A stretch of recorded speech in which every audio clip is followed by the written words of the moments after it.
আর্যকে জড়িয়ে ধরে মনে সব কষ্ট যন্ত্রণা সমস্ত কিছু খুলে বলল আর্যকে অপর্ণা। হ্যাঁ প্রিভিয়াস 70 দেখা যাবে আজকের পর্বে। বিস্তারিত জানতে ভিডিওতে একটি লাইক দিয়ে পুরো ভিডিওটি দেখতে থাকুন।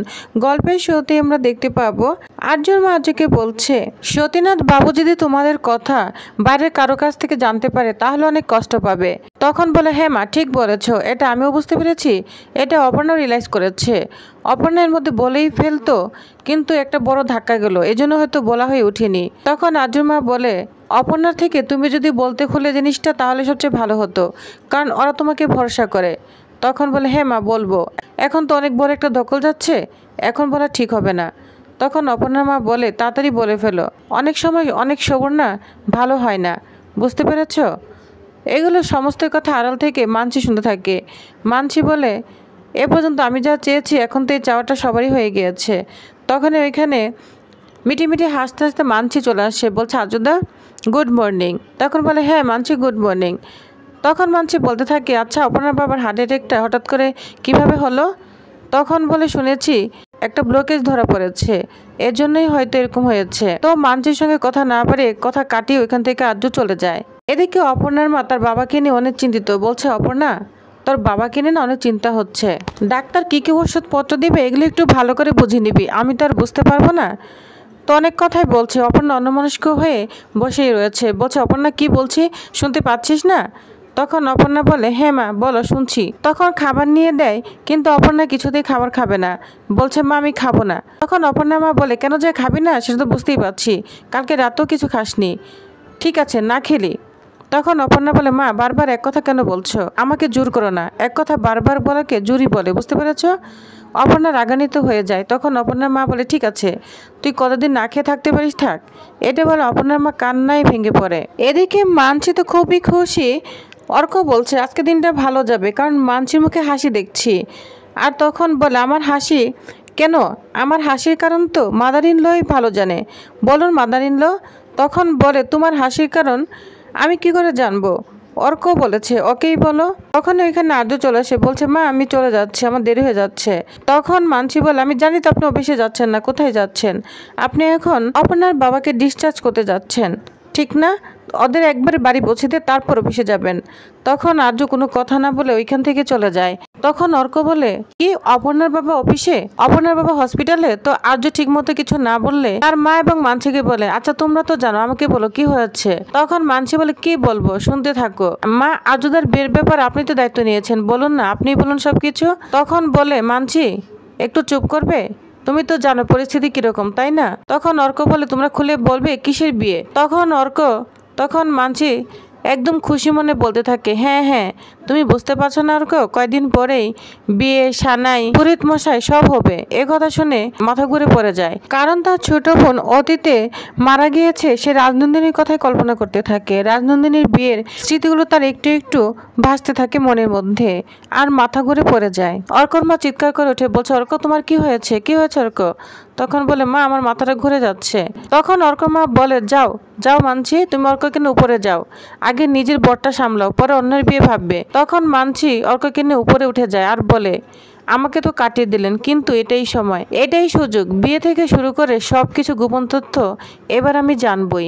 এটা বলে মিটি হাসতে থাকে মানছি। অন্যদিকে দেখা যায় হসপিটালে অপর্ণার বাবাকে ডিসচার্জ করে দিবে। তো এটা নিয়ে ডক্টর কথা বলছে অপর্ণার সঙ্গে, সব ওষুধপত্র বুঝিয়ে দিচ্ছে অপর্ণাকে ডক্টর হিন্দল। এদিকে অপর্ণার মা তার বাবাকে বলছে, মুখটা কালো করে বসে আছো কেন? এখন তো ঠিক হয়ে গিয়েছ, সবসময় মুখটা না কালো করে রাখবে না, ঠিক আছে? তখন ডক্টর হিন্দুর বলে, কাকুমণি আপনি চিন্তা করবেন না, আপনার জন্য হুইল চেয়ারের ব্যবস্থা করা হয়েছে। আর তখন বলে, না ডক্টর লাগবে না, আপনি তো আমার জন্য অনেক করলেন, আর কত করবেন? তখন বলে, কাকু এই কয়দিনে কিন্তু আপন হয়ে গিয়েছেন, এভাবে কথা বলবেন না। আর আমি আপনাদের জন্য একটা গাড়ি সার্ভিসের ব্যবস্থা করেছি, মানে অ্যাম্বুলেন্সের ব্যবস্থা করেছি। তখন অপর্ণা বলে, না আমরা ঠিক আছে, আমরা ব্যবস্থা করে নিব। তখন হিন্দুল বলে, এভাবে বলবেন না, আমারও তো একটা দায়িত্ব রয়েছে। তখন রাজি হয়ে যায়। তখন ডক্টর হিন্দুল সবাইকে নিয়ে ওই গাড়িতে চলে যাবে। ওই মুহূর্তে অপর্ণা ভাবতে থাকে, স্যার তো আসার কথা ছিল, স্যার কেন আসলো না? তো অপর্ণা আর্যর অপেক্ষায় আছে। তখনই আর্য এসে গুড মর্নিং জানায়, বলছে, আপনারা চলে যাচ্ছেন? আমার না একটু দেরি হয়ে গিয়েছে, চলুন।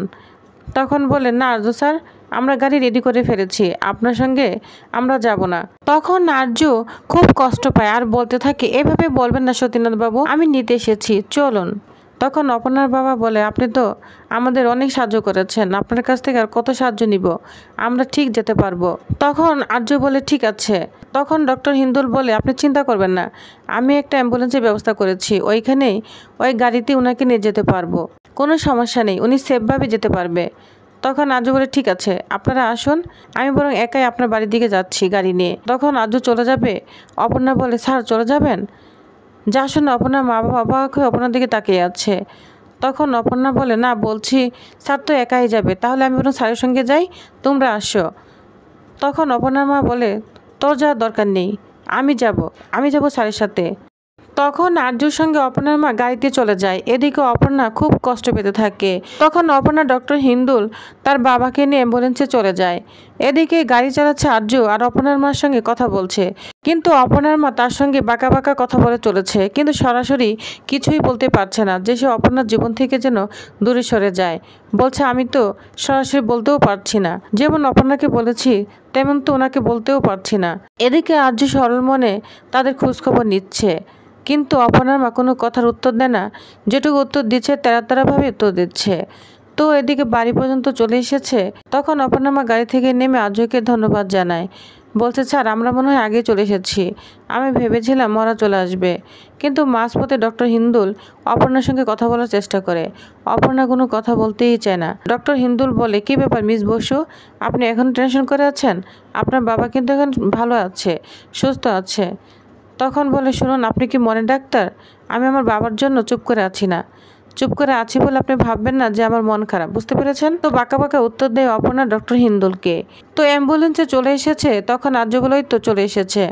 গাড়ি থেকে বের হয়ে অপর্ণার বাবা আর্যকে বলে, ঠিক আছে স্যার, আপনাকে আর ভিতরে যেতে হবে না, আপনাকে আমরা অনেক কষ্ট দিয়েছি, আপনি আমাদের জন্য অনেক করেছেন, আপনার তো অনেক কাজ রয়েছে। যা শুনে আর্য অবাক হয়ে তাকিয়ে আছে, তবুও খুব অস্বাভাবিকভাবে তাদের সাথে কথা বলে যাচ্ছে। এদিকে অপর্ণা বলছে, আমার জন্য স্যারকে এত অপমান হতে হচ্ছে, আর আমি কিছুই করতে পারছি না। তো আর্যর সঙ্গে কোনোভাবে কথাও বলতে পারছে না। এদিকে আর্যর অপমান অপর্ণার অনেক কষ্ট লাগছে। তখন ডক্টর হিন্দুলকে নিয়ে অপর্ণাদের বাড়ির ভিতরে চলে যায়। এদিকে আর্য তারপরও বেহার মতো সে একা একাই চলে আসে অপর্ণাদের বাড়িতে। বলছে, স্যার আপনাকে আর কষ্ট করে আসতে হবে না, আপনি অনেক করেছেন, আপনার তো অনেক ব্যস্ততা রয়েছে, আপনাকে আমাদের জন্য আর কিচ্ছু করতে হবে না। যা শুনে আর্য অনেক কষ্ট পায়, তার চোখটা লাল হয়ে গিয়েছে কান্নায়, কিন্তু কান্নাও করতে পারছে না। তখন বলে, ঠিক আছে, আমি তাহলে আসি। এই বলে আর্য যখন চলে যাবে, তখন অপর্ণার বাবা বলে, স্যার 1 মিনিট, আমি না একটা পুজোর আয়োজন করেছি, আপনি পুজোতে আসবেন, আপনি একা আসবেন না, আপনার মাকে নিয়েও আসবেন, আমি ফোনে বলে দিব কবে পুজো হবে। তখন অপর্ণার মা অবাক হয়ে যায়, বলছে, কোন পুজো দাওয়াত দিল স্যারকে? এই বিষয়টা নিয়ে অপর্ণাও খুব চিন্তা করছে। তখন আর্য বলে, ঠিক আছে আসবো। এটা বলে আর্য যখন চলে যাবে, তখন অপর্ণা সাথে সাথে চলে যায়। দরজার কাছে গিয়ে বলে, অপর্ণা কিছু বলবে, আমার না খুব অস্বস্তি হচ্ছে, আমি চলে যাব। অপর্ণা কিছুই বলতে পারে না আর্য স্যারকে, শুধু ছটফট করতে থাকে। তো প্রিয় ভিউয়ার্স, তাহলে আপনাদের কি মনে হয় এবার অপর্ণা আর্যকে কি সমস্ত সত্যি বলে দিবে? তো আপনাদের কি মনে হয় অবশ্যই জানাবেন। নেক্সট আকর্ষণীয় পর্বটি পেতে অবশ্যই আমার সাথেই থাকুন। ধন্যবাদ।